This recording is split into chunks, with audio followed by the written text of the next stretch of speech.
8 घंटा से ज्यादा काम करेगा तो वो जहनी डिस्टर्ब होगा, शारीरिक बीमार होगा, फिर वही पैसा जो उसने कमाई है वो डॉक्टर के पास जाएगा।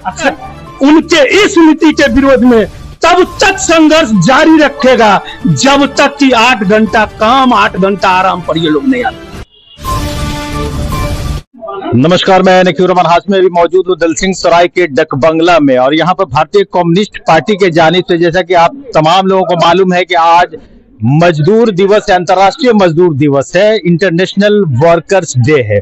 और ये इंटरनेशनल वर्कर्स डे इसलिए मनाया जाता है कि इसके पीछे एक कहानी है उन मजदूरों के संघर्ष की, उन मजदूरों के, उन श्रमिकों के, जो श्रमिक अपने जिंदगी को लोगों के लिए या ये कहें कि समाज के लिए, देश के लिए अपने खून पसीना लगाते हैं। उनके हक की लड़ाई की कहानी है जो अमेरिका से शुरू होती है। 1886 में जब अमेरिका में मजदूरों का शोषण हो रहा था तब मजदूर यूनियनों ने संघर्ष का ऐलान किया था और तमाम मजदूरों के साथ उन्होंने हड़ताल की सोची थी। उस वक्त एक घटना घटी थी, एक धमाका हुआ था जिसको लेकर अमेरिकन पुलिस द्वारा श्रमिकों पर गोलियां बरसाई गई, जिसमें 7 मजदूर उस वक्त हताहत हुए, यानी कि उनकी हत्या कर दी गई, 7 मजदूरों की हत्या कर दी गई। उसके बाद यह संघर्ष लगातार अनवरत जारी रहा। मजदूरों की मांग सरकार को माननी पड़ी और 8 घंटे मजदूरी की बात पर सरकार सहमत हो गई। ये न सिर्फ अमेरिका में बल्कि हिंदुस्तान और दीगर मुल्कों में भी इस तरह की श्रमिकों के लिए समय सीमा रखी गई है। और आज भी मजदूर जिस तरह से परेशान हाल होते हैं, कोई ना कोई संगठन, कोई ना कोई पार्टी इनके हक की लड़ाई के लिए आवाज बुलंद करते हैं। और खासतौर से भारतीय कम्युनिस्ट पार्टी हमेशा से मजदूर और किसान की पार्टी रही है। और आज दलसिंह सराय के डक बंगला पर जिस तरह की भीड़ देखी जा रही है, देख सकते हैं आप किस तरह से महिलाएं बैठी है, यहाँ पर संगठन के लोग बैठे हैं, मजदूर बैठे हैं। और हम उम्मीद करेंगे कि ये तमाम लोग शायद इसलिए बैठे हैं कि तमाम भारतीय जो मजदूर हैं, जो श्रमिक हैं, उनको किसी तरह की परेशानी आने वाले दिनों में ना हो। और हर साल 1 मई को ये मजदूर, अंतर्राष्ट्रीय मजदूर दिवस पर लोग इकट्ठे होते हैं और उनके हक और उनके मांगों को लेकर आवाज बुलंद करते हैं। इस तरह से सरकार मजदूरों के हक में काम कर रही है या नहीं कर रही है, आज मजदूरों की हालत क्या है, हम चर्चा करेंगे। हमारे साथ भारतीय कम्युनिस्ट पार्टी के अंचल मंत्री हैं विनोद कुमार समीर जी। हम तो सर क्या कहेंगे, आज अंतर्राष्ट्रीय मजदूर दिवस है, क्या लगता है सरकार खासतौर से मजदूरों, श्रमिकों के लिए अब तक इतने दिनों से जब मजदूरों की मांग को लेकर आप लोग भी हर साल आवाज बुलंद करते रहे हैं, कहां तक सरकार मजदूरों के हक में है? मैं पहले आपको बताऊं कि 1886 ईस्वी में अमेरिका के शिकागो शहर में मजदूरों ने बहुत बड़ा हड़ताल किया था और उसका एकमात्र मुद्दा था कि उस समय मजदूरों से 18 घंटा 20 घंटा काम लिया जाता था। अगर मजदूर का कोई बच्चा रात में अपने पिता को बगल में सोए देखता था तो मां से पूछता था, तुम्हारे बगल में कौन सोया हुआ है?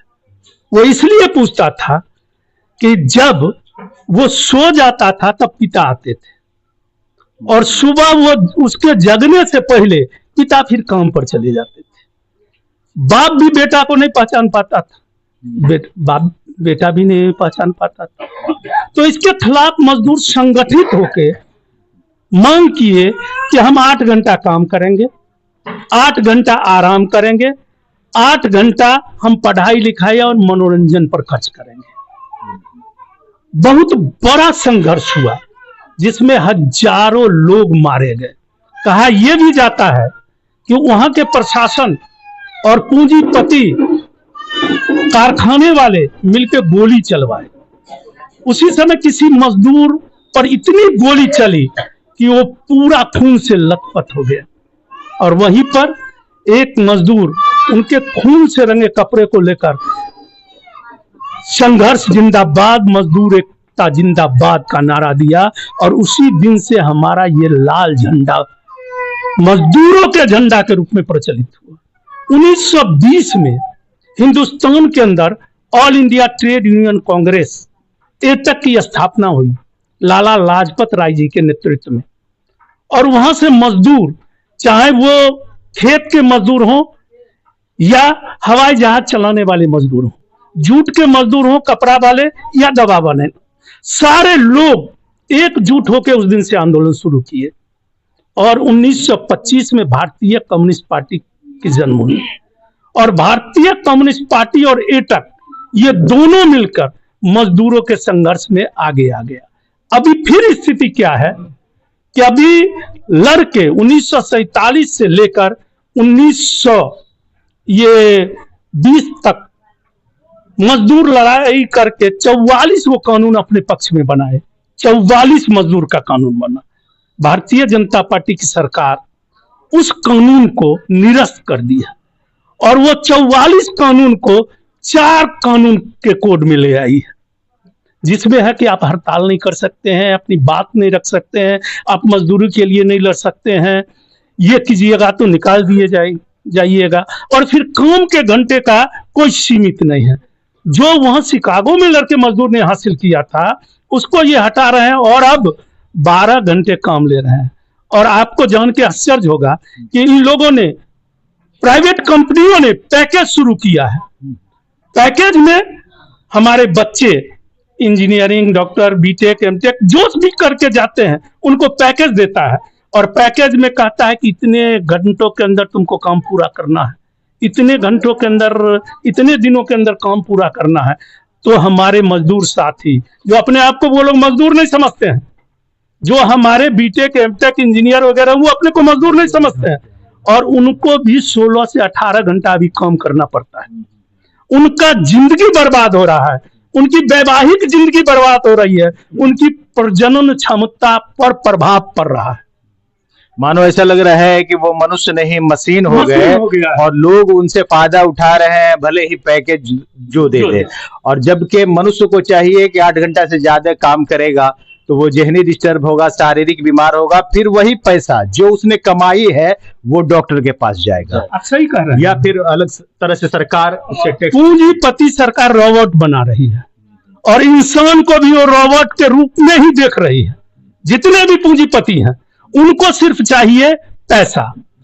और हमारा स्पष्ट मानना है कि हम श्रम बेचते हैं, हम श्रमिक अपना श्रम बेचते हैं और हमारे श्रम का अतिरिक्त जो पैसा होता है वो पूंजीपति अपने तिजोरी में बंद करता है और श्रमिक के लिए कुछ नहीं कर पाता है। श्रमिक के लिए अभी आपको बताऊं, सिर्फ दलसिंह सराय का उदाहरण आप देख रहे होंगे कि यहाँ एक वीरी अस्पताल, काफी लड़के हमारे वीरी मजदूर के साथियों ने, एटक के साथियों ने दलसिंह सराय में एक वीरी हॉस्पिटल का निर्माण कराया। लेकिन आज वीरी हॉस्पिटल में न गाड़ी है, न अच्छे डॉक्टर हैं, कंपाउंडर और कुछ दवा के सहारे हमारा वो वीरी हॉस्पिटल है और धीरे धीरे सरकार चाह रही है कि उसको भी बंद कर दें। ऐसे बीरी मजदूर जो बैठ गए, कंपनी के लिए काम अब नहीं कर रहे हैं, उनके लिए वैकल्पिक कोई रास्ता सरकार ने नहीं निकाली। हमारी मांग अभी भी है कि तुम बीरी उद्योग बंद कर दो, हमको कोई एतराज नहीं है, लेकिन लाखों लोग जो बीरी मजदूरी से जुड़े हुए हैं, बीरी उद्योग से जुड़े हुए हैं, उनके वैकल्पिक काम की व्यवस्था करो। तो मैं एक बात आपको जो बताने जा रहा था कि जो शिकागो का हालत था, जो 19वीं सदी की हालत थी, आज 21वीं सदी में भी वही हाल उत्पन्न हो रहा है। लेकिन चाहे कोई खिलाफत करे या नहीं करे, ये लाल झंडा भारतीय कम्युनिस्ट पार्टी और एटक उनके इस नीति के विरोध में तब तक संघर्ष जारी रखेगा जब तक कि 8 घंटा काम, 8 घंटा आराम पर ये लोग नहीं आते। हमारा संघर्ष जारी रहेगा, हम लड़ाई जारी रखेंगे। 20 तारीख को ये 4 श्रम संहिता कानून के विरोध में हिंदुस्तान का चक्का जाम करने जा रही है। मजदूर अपने आप को मजदूर कहते हैं, चाहे वो हमारे कॉलेज के शिक्षक शिक्षकेतर हों, प्रखंड अनुमंडल जिला के लोग हों, हॉस्पिटल वाले लोग हों, जितने भी सरकारी कर्मचारी हैं, वो संगठित क्षेत्र के कर्मचारी हैं, वो भी अपना आंदोलन ललका झंडा के अंतर्गत ही करते हैं। और हम असंगठित क्षेत्र के मजदूर यहाँ हैं। यहाँ हम जो मजदूर जमा हैं, ये निर्माण मजदूर हैं, ये खेतिहर मजदूर हैं, ये बीड़ी मजदूर हैं, ये भट्टा पर काम करने वाले मजदूर हैं, रिक्शा ठेला चलाने वाले हमारे मजदूर हैं। ये मजदूर असंगठित क्षेत्र के मजदूर हैं, इनका कोई संगठित आधार नहीं है और उसको संगठित हमारी एटक करती है। जो ही जब चुनाव आता है तो सारे लोगों को गुमराह कर दिया जाता है। आज देश के अंदर आप ये जान रहे हैं कि जब जब चुनाव आया है, हमको कहने में कोई संकोच नहीं है कि धर्म के नाम पर मोदी जी कुछ ना कुछ करवा के और समाज में एकता को तोड़ के धार्मिक उन्माद पैदा करके सत्ता पर काबिज होते हैं। जब चुनाव आता है तो लोग धर्म के अलावा जात पर भी बांट देते हैं। हमारा मानना है दो ही वर्ग है हिंदुस्तान के अंदर, शोषक और शोषित। जब तक शोषक वर्ग जिंदा रहेगा, शोषित वर्ग लाल झंडा लेके संघर्ष करती रहेगी, करती। चलिए, तो आज अंतर्राष्ट्रीय मजदूर दिवस है और सैकड़ों की तादाद में यहाँ न सिर्फ संगठन के लोग बल्कि मजदूर श्रमिक मौजूद हैं और इन लोगों की मांग लगातार अनवरत जारी भी रही है और आगे भी जारी रहेगी। जैसा कि इन्होंने कहा कि 20 मई को एक आंदोलन होने वाला है इन लोगों का और वो जबरदस्त तरीके से आंदोलन होगा कि जो श्रमिक हैं, जो मजदूर वर्ग हैं, उनको तमाम तरह की सहूलत मिल सके, वो भी दाल रोटी सुकून के साथ खा सकें और सुकून के साथ अपने घरों में रह सकें। घुमाइएगा किस तरह से ये महिलाएं यहाँ पर मौजूद हैं, अपने घर से बाहर निकली हैं और इन लोगों की इच्छा को देखकर, इस तरह की ख्वाहिशात को देखकर ऐसा महसूस होता है कि आने वाले दिनों में मजदूर पार्टी से भी जुड़ेंगे, अपने हक और संघर्ष की लड़ाई जारी भी रखेंगे। मैं नकीर रहमान हाशमी, सोशल न्यूज़ बिहार।